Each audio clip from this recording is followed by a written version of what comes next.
Harap kayo sa Panginoon. Huwag niyo sabihin bata pa kayo. Ang kamatayan, walang pinipili po. Ang kamatayan, walang pinipili. Ay, malakas pa po kami. Hindi. Alam mo, kahit malakas ka, pwede ka masigasaan ng nasakyan. Right, amen. Pwede kang mamatay ngayon, alam mo. Naglalakad ka lang dyan, pwede pag may nagpaputok ng barik, naglalakad ka, tamaan ka sa ulo. Yung aksidente na tinatawag, natutulog ka, bigla nagkasulog, hindi ka na nakabangon, nasulog ka. Kaya huwag natin ipagdamag na malakas tayo. Baka akala ninyo meron po sa ospital, nag-ihingalo. Eh, mamamatay na yan. Yung nagsabing mamamatay na naman, napasyon yun sa nag-ihingalo.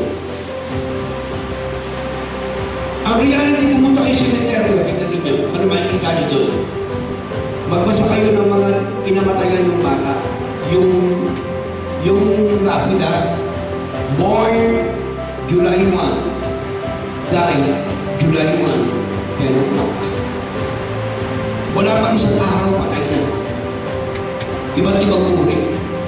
Kaya sabi ni Peter, siya ang judge ng mga patay at buhay. Harap tayo sa Panginoon lahat kay Jesus. At isa lang ang sasabihin sa iyo ng Panginoon, kung ikaw ay nanampalataya sa Kanya. Ano